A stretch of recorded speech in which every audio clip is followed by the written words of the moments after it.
그래서 오늘 말씀의 제목을 환경오염과 기후변화라는 제목으로 함께 말씀 나눕니다. 참고로 이 말씀의 내용은 기독교 환경연대 자료집에서 참고를 해서 말씀을 준비를 했음을 밝힙니다. 환경주의를 맞이하는 우리 한국교회가 직면한 창조세계의 위기를 한번 성찰해 봐야 합니다. 여러분 생각하시기에 과연 창조세계의 위기라고 느끼십니까? 창조세계의 위기는 온 지구를 통틀어서 생태학적 위기 내지는 환경오염을 통해서 우리에게 현실로 다가오고 있습니다. 이러한 생태학적 위기, 환경오염, 이것은 크게 세 가지 내지는 네 가지로 나눠볼 수 있는데요. 이 기후변화 자체가 사실은 이상한 것이지요. 그래서 지구온난화의 문제, 언론을 통해서 또 매스컴을 통해서 우리가 익히 알고 있습니다. 북극이나 남극, 얼음으로 가득해 있어야 할 그곳이 녹고 있습니다. 얼음이 녹는다는 것은 좋은 현상이 아니지 않습니까? 또 핵무기 내지는 핵을 너무나 많이 우리가 지금 개발해서 쓰고 있습니다. 조금 후에 말씀드리겠습니다. 아울러서 미세먼지와 함께 대기오염의 문제가 심각합니다. 이 미세먼지 과거에 우리가 신경 쓰지 않았잖아요. 그냥 대기오염 정도로만 그쳤는데 저도 언제부터인가 아침에 일어나면 오늘 몇 도 정도 될까 보기도 하고 또 뉴스 이 일기예보 시간에도 내일 미세먼지 농도는 어떻게 되겠습니다. 뭐 좋음, 나쁨, 아주 나쁨 이렇게 구별해서 보도를 하지 않습니까? 그렇게 우리가 관심의 모습이 달라졌습니다. 이렇게 생태학적 위기 내지는 환경오염은 온 지구상의 문제로 지금 대두되었습니다. 심각합니다.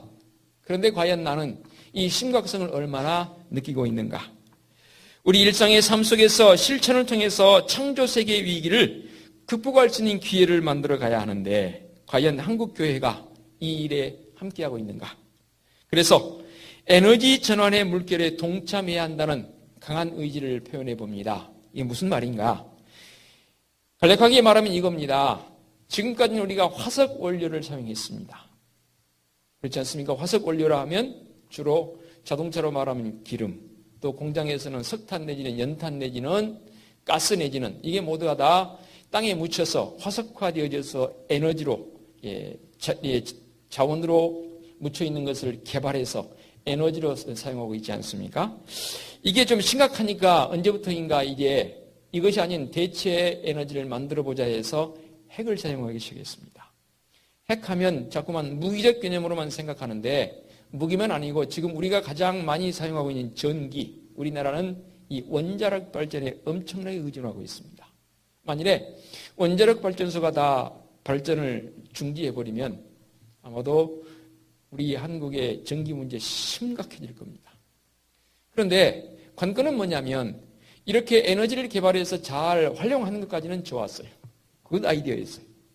그런데 그 원자력 발전소를 운영해 나가면서 나오는 폐기물들, 심지어는 그곳에 근무하던 사람들이 입었던 옷도 옷에 방사능이 묻어 있을까 봐 그것을 폐기하기 위해서 잘 어느 곳에 그렇다고 소각시킬 수도 없는 일입니다. 그러다 보니까 이 폐기물 대신에 이것을 나온 것을 어디다 어떻게 보관해야 할 것인가. 그래서 어느 지역에 보관하려고 굴을 파서 그곳에 보관하려고 했더니 지역에서 또 강력하게 반대를 합니다. 웬 말이냐, 우리 지역에 무슨 방사능 폐기물이 왜 우리 지역으로 들어와야 되느냐. 결국 그 지역에서 못 들어갔고 또 어느 지역을 하려고 보니까 그 지역은 지진이 지나가는 지진대란 말이에요.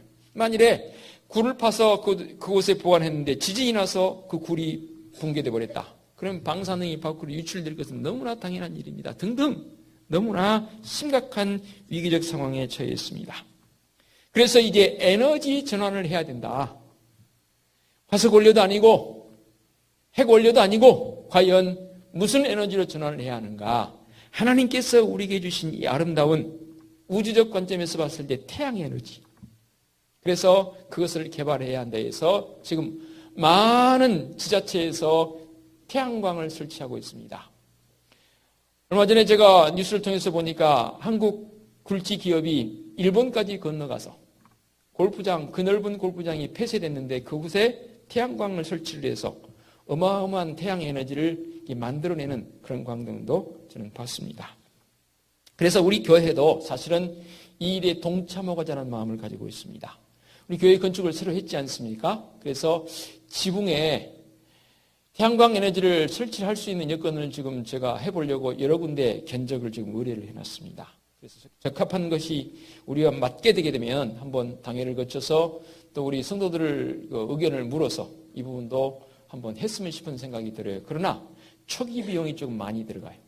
어떤 지자체에서는 상당히 지원을 많이 해주셔서 그 초기 비용이 좀 감소되는 경감되어진 경우도 있지만 안타깝게도 우리 시흥시는 이 태양광 설치하는데 지원이 거의 없습니다.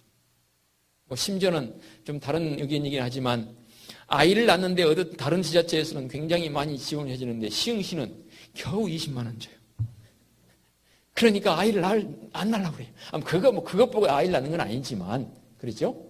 그렇처럼 우리 시흥시가 사실은 경제적으로 많이 좀 열악합니다. 그럼에도 불구하고 이런 일들에 우리가 함께하는 마음을 가져야 되지 않겠나 생각되어집니다. 그러니까 이런 것들을 설치하는 것도 중요한 일이겠지만 더 중요한 일은 그것을 쓰는 우리 수요자적 측면에서 봤을 때에 이 에너지 절감이 있어야 합니다. 최대한 아낄 수 있는 마음이 있어야 하고 아끼는 행동으로 보이는 절감하는 성도들의 삶의 모습이 우리에게 주어져야 되는 것이지요. 그래서 이제 좀 약간 지루할지 모르겠지만 기독교 환경연대에서 제출해 놓은 그 자료들을 함께 좀 나누면서 마음속에 심각성을 좀 불러일으켰으면 참 좋겠습니다. 기후변화와 지구온난화는 한국교회가 직면한, 우리 민족이 직면한, 또 지구상에 있는 모든 민족이 직면한 심각한 문제라고 보여집니다. 그래서 생태학적 위기에 이것을 모면하기 위해서 유엔 산하의 정부 간 기후변화 협의회라는 협의체가 있습니다. 이 협의체에서 1914년 5차 보고서를 통해서 심각한 위기에 처한 이 기후변화와 지구온난화 현실을 그대로 자료집을 통해서 발표를 했는데요. 이 협의회는 1990년 1차 기후변화 보고서를 발표해서 2014년까지 총 5차례 보고에 25년 동안 발표를 했습니다. 이 보고서의 핵심 내용이 뭐냐면 우리 인간 행동을 통해서 발생한 이산화탄소, 이것이 기후변화에 엄청난 영향력을 끼친다는 것이지요. 우리가 숨 쉬면 뭘 들이마시고 뭘 내뱉어요? 산소를 들이마시고 이산화탄소를 내뱉습니다. 사람도 너무도 많기도 해요, 사실은. 그러나 사람 정도로 그치는 게 아니고 모든 에너지 작용을 하는 것들은 다 그렇습니다. 산소가 필요하고 산소를 태워서 이산화탄소를 배출하는 것이지요. 이게 바로 불을 피워도 그렇고 등등 모든 것이 다 그렇습니다. 그런데 1958년 이후에 20%가 이 이산화탄소가 증가했고 어느 분이 좀 정확한 데이터는 아니지만 짐작을 해서 데이터를 뽑았는데요. 1750년 이후에 2000년대까지 그한 250년간에 걸쳐서 40%가 증가했다고 합니다. 최근 들어서 20%고 지금까지의 모습이 40% 정도 증가해서 심각성을 가지고 있습니다. 그래서 지구의 평균 기온이 1880년에서 2012년까지 측정되어지는 과정 속에서 약 0.85도 정도 상승했다고 합니다. 1도가 조금 못 됩니다. 목사님이 0. 몇 도 정도 가지고 그렇게 호들갑이니까 알지만 아닙니다. 향후 20년 후에 2030년도에는 3.75도가 상승할 것이라고 합니다. 여러분, 3.75도가 온도가 상승하게 되면 어떤 현상이 일어날까요? 제일로 심각한 게 뭐냐면 해수면이 높아집니다. 꽁꽁 얼어붙었어야 할 북극 내지는 남극 얼음이 점점 녹아서 흘러내리니까 어마어마한 양이지 않습니까? 해수면이 높아짐을 통해서 결국 농토도 잃게 되고 해변을 중심으로 해서 형성되어 있는 도시들이 다 수면에 잠긴다는 말입니다. 결국 그래서 이로 인해서 파생된 게 뭐냐면 기후난민이 생깁니다. 기후난민이라면 심각합니다. 지금까지는 그래도 어느 정도 유지해 볼 수 있는 요소가 되지만 기후 난민이 형성되어져서 향후에 2030년이 되게 되면 약 10억 명이 이런 기후 변화를 통해서 난민이 된다는 거예요. 거처를 잃어버리는 거예요. 이런 심각성이 우리에게 있습니다. 그래서 이제 우리가 조금 전에 통계로 말씀드렸던 것처럼 화석 원료 이것을 이제 그만 좀 사용하자 해서 우리나라도 화력 발전소를 지금 무너뜨리고 있지 않습니까? 그래서 원자력 발전을 해서 원자력 발전으로 우리 전기 에너지를 대신하자 싶어서 많이 개발했습니다. 그런데 핵무기만 위험한 게 아니고 이 원자력 발전도 위험하다는 말이에요. 지난번 남북 정상이 만났습니다. 4월 27일이죠. 이때 합의된 게 뭡니까? 비핵화입니다. 북한은 무기를 만들어서 우리에게 위협하는 위험적 요소로 다가오지만 사실은 언급을 안 했지만 어찌 보면 우리 남한이 더 위험합니다. 북한은 이 원자력 발전이 그렇게 우리처럼 많지 않습니다. 모르겠어요. 정확한 저는 데이터가 없어서 모르겠습니다만 그들은 무기화시켜서 지금 우리에게 위협 요소로 다가오지만 우리나라에 2018년 현재 몇 개가 원자력 발전이 운영되는지 아십니까? 한두 개가 아닙니다. 24개나 됩니다. 아시겠습니까? 1978년도 처음 이 원자력 시험 운영이 되어져서 지금 24개가 운영되는데 문재인 대통령께서 신고리 4호기와 신한울 1, 2호기 최근에 허용했습니다. 이거 우리도 핵을 좀 줄이자 싶어서 발전소를 개발을 좀 중단시켰더니 그 지역에서 난리가 났지 않습니까? 일하게 해달라, 가동하게 해달라 해서 결국은 허용을 했습니다. 안타까운 모습입니다. 결국 핵에서 완전히 벗어난 노출 지금의 이 상황으로 전개해서 출정을 해보니까 2079년도가 돼야 대한민국 땅에 핵이 없어집니다. 2079년도면 여기에 살아계실 분이 몇 분이나 계실까요? 글쎄요, 아무도 없을 것 같은데요. 그때나 돼서야 이 땅에 핵이 없어진다고 합니다. 핵이니까 자꾸만 여러분 거듭 말씀드립니다. 무기로만 생각하지 마세요. 한번 예를 들어볼까요? 원자력 발전소의 핵폭발 사고로 세계의 사람들이 주목했던 1986년 4월 구소련 체르노빌 이 원자력 폭발 사건. 40여만 명이 고향을 잃었습니다. 그리고 500만 명이 이 오염 지역에 지금도 살고 있습니다. 그곳에 나온 지금도 1986년에 사고 났으니까 30년이 넘었습니다. 지금도 그곳에 나오는 기형적인 현상들 그리고 그곳에 살고 있는 사람들의 신체적 변화 제일로 많이 발견된 게 암입니다. 대책이 안 섭니다. 최근에 일어났던 2011년 3월에 발생한 일본 후쿠시마 원전 핵폭발 사고. 물론 지진을 통해서 그렇게 됐지만 동일본 대지진과 함께 후쿠시마 핵폭발 사고는 총 2만 명의 사상자가 일어났고요. 수십만 명의 이재민이 생겼고 2016년 일본이 발표한 통계에 의하면 이 수습 비용이 215조 원이 필요하다고 합니다. 우리나라 예산의 절반입니다. 매일 아침 우리는 미세먼지와 대기오염을 통해서 창조세계의 위기를 실감하고 있습니다. 세계보건기구 WHO가 2012년 발표한 자료에 따르면 전 세계적으로 연간 700만 명이 이상이 대기오염 때문에 죽는 이유가 생긴다고 합니다. 또 가장 중요한 오염물질로 분류되는 초미세먼지 이게 연간 420만 명이 이로 인해서 사망하고 있다고 합니다. 우리나라의 경우에 서울 쪽 중심으로 한 발표한 건데요. 한 해 2만 명이 대기오염으로 죽고 있고요. 폐질환자가 80만 명. 경제 손실이 12조 3천억 정도 된다고 합니다. 그래서 2016년 조사에서는 한국의 대기오염 수준이 초미세먼지와 이산화 질소의 경우 조사국가 180개 나라 중에서 몇 등 한지 아세요? 창피해 죽겠어요. 173입니다. 뒤에 7개밖에 없어요. 그래서 환경적인 요소로 본다면 대한민국이 후진국입니다. 엄청난 후진국입니다. 초미세 먼지를 포함한 대기오염은 오늘 우리가 직면한 창조세계의 위기의 대표적인 사례입니다. 서두에 말씀드린 것처럼 화석연료를 개발해서 사용했습니다. 이 화석 원료의 대표적인 게 뭐예요? 자동차 매연, 또 석탄 화력 발전소에 내지는 배출가스, 그리고 난방연료. 그러니 얼마나 우리가 현재 무지하게 살고 있는지 한번 우리를 돌아보는 시간이 되었으면 좋겠습니다. 이러한 기후변화의 직접적인 요인은 우리의 무분별한 에너지 사용입니다. 우리는 지난 수세기 동안 화석 원료에 의존해서 에너지를 통해서 우리의 삶을 더욱 풍요롭게 만들었던 건 사실입니다.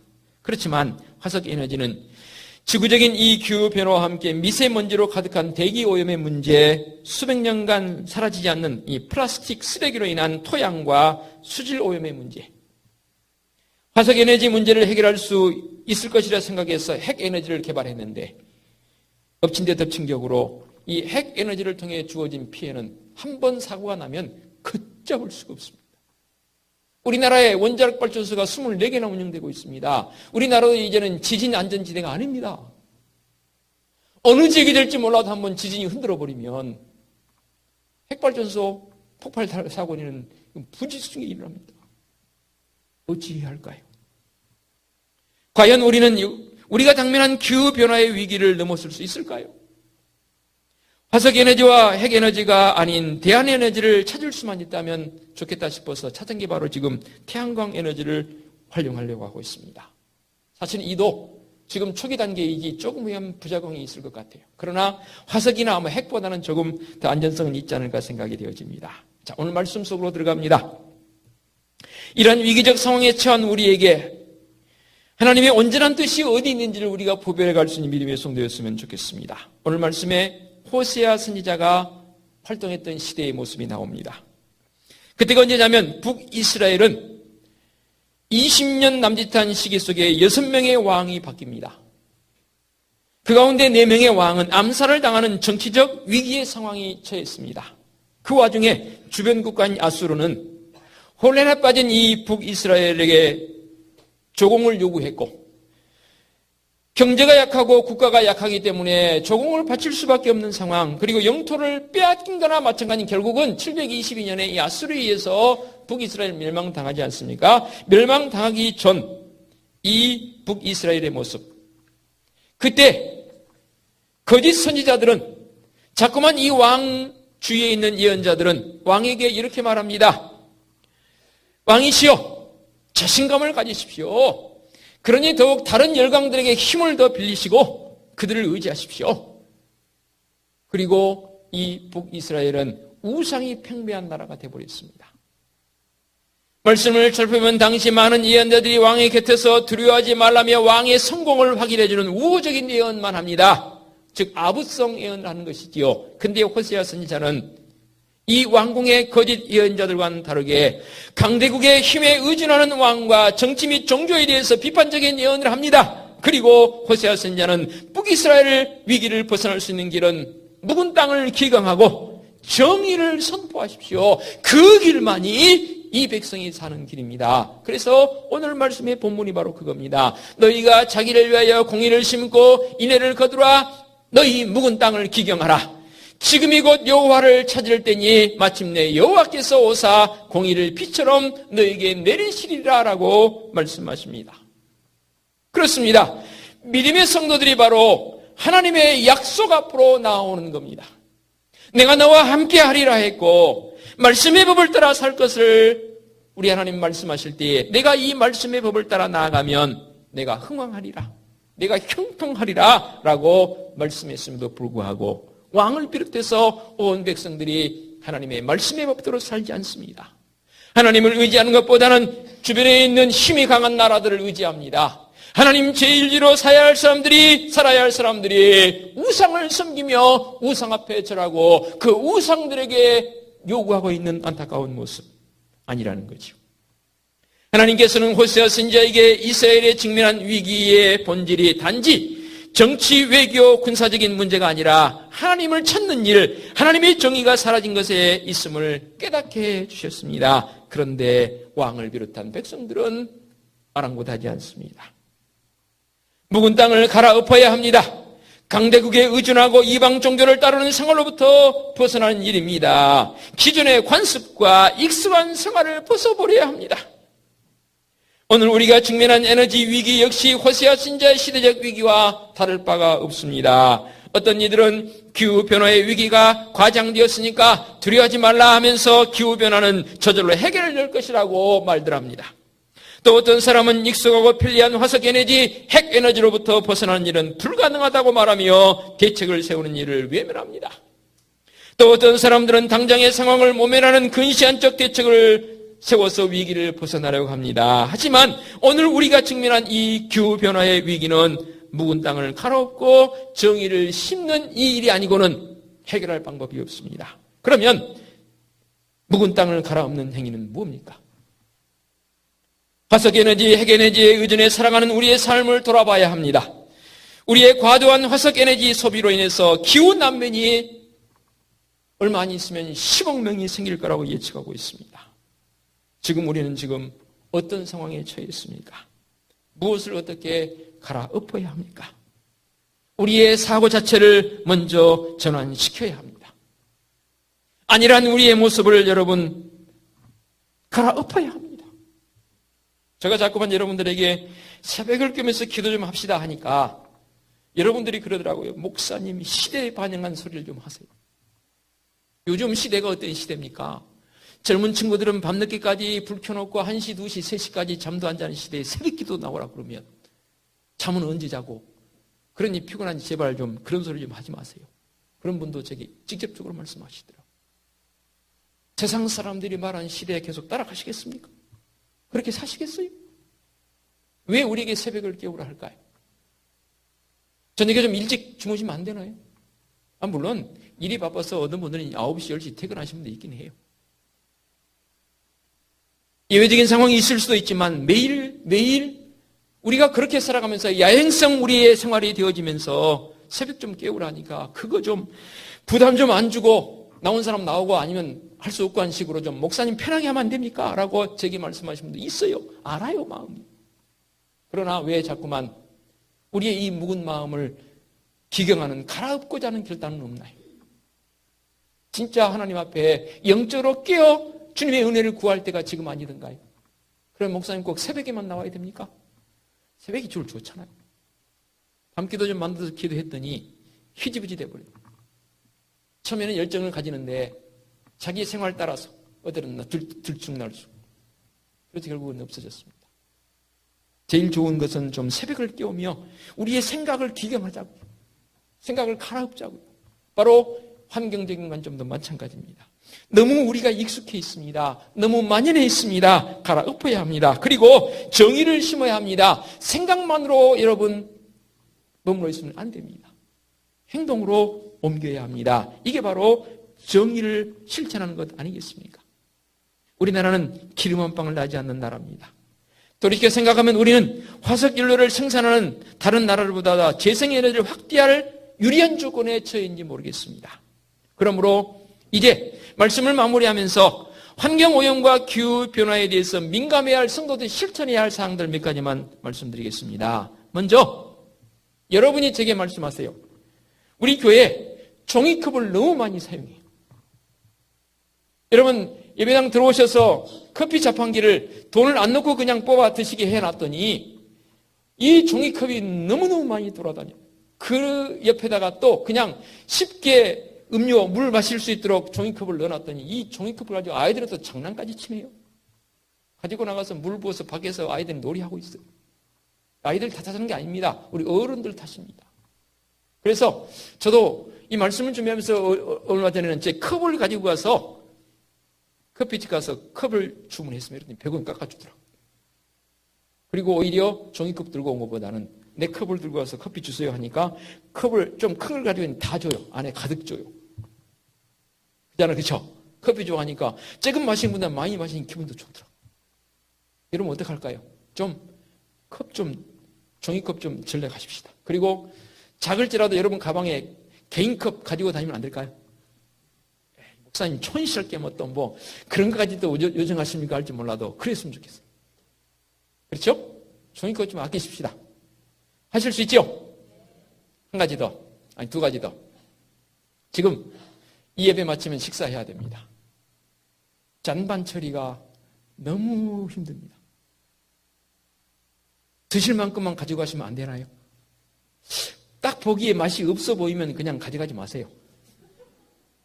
아니면 한 점만 맛이라도 봐야 되니까 한 점만 가지고 가세요. 뭘 그렇게 많이 가지고 가세요? 못 드실 거면서.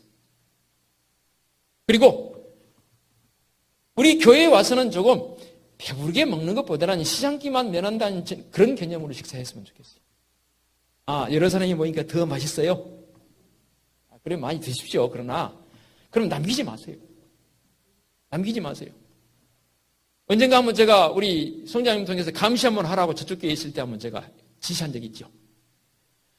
역시 효과가 있더라고요. 감시 좀 하라고 그랬더니 거기 잔반 앞에 있더니 사람들이 거의 잔반 안 남겼어요. 그 주간에 잔반이 거의 제가 그때 봤을 때 한 이 정도밖에 안 나왔어요. 오늘 한번 봐보겠습니다. 진짜로. 국물도 아예 다 못 드실 것 같아요. 국물 잔반이 제일 많아요. 저는 제가 머물 국물은 따라 버리고 갑니다. 조금만 가지고 가세요.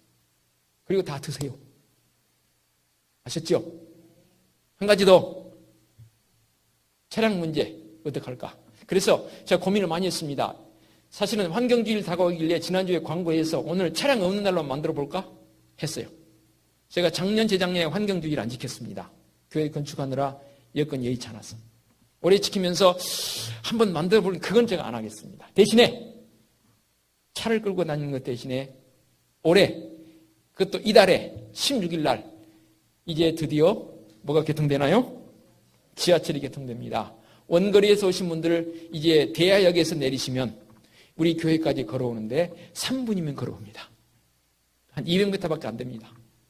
걸어오셔서 차를 두고 다닐 수 있는 여건이 되었으면 참 좋겠습니다. 그래서 좀 화석 에너지를 통해서 소비되어진 그런 것들 좀 우리가 경각심을 가지고 기경하고 그리고 정의를 선포할 수 있는 성도들 되었으면 좋겠습니다. 다시 정리해 봅니다. 첫 번째 뭐 좀 아끼자고요? 전기값. 두 번째 잔반. 세 번째 자동차 문제. 좀 지혜롭게 여러분 잘 하셔서 오늘 말씀의 제목처럼 기후변화, 환경오염 심각합니다. 이거 좀 대체해 갈 수 있는 조금이라도 경각심을 불러일으킬 수 있는 성도들 되어주시기를 부탁을 드리겠습니다. 기도합니다. 거룩하신 아버지 하나님, 우리에게 아름다운 자연을 만들어 주시고 이 자연을 가꾸며 보존하라 말씀하셨는데 우리는 과연 그 말씀을 따라 잘 보존하고 가꾸고 있습니까? 부끄럽습니다. 다시 한번 결단하게 하여 주시옵소서. 나의 이 그릇된 작은 행동이지만 지구 저편에서는 눈물을 흘리며 슬퍼하는 기후 난민들이 이제 발생하고 있습니다. 어찌해야 할까요? 주님, 이것이 우리 대한민국에 나에게 직접적인 영향이 없다고요? 아닙니다. 아닙니다. 믿음의 사람들이라면 좀 더 시야를 넓게 떠서 하나님 만드신 아름다운 이 자연들을 바라보고 더불어서 온 인류가 하나님의 영광을 드러낼 수 있는 복된 삶을 살기에 우리 성도들 한 사람 한 사람이 앞장서는 역사가 있게 하여 주시옵소서. 예수 그리스도의 이름으로 기도하옵나이다. 아멘. 일단 찬송 478장 찬양합니다.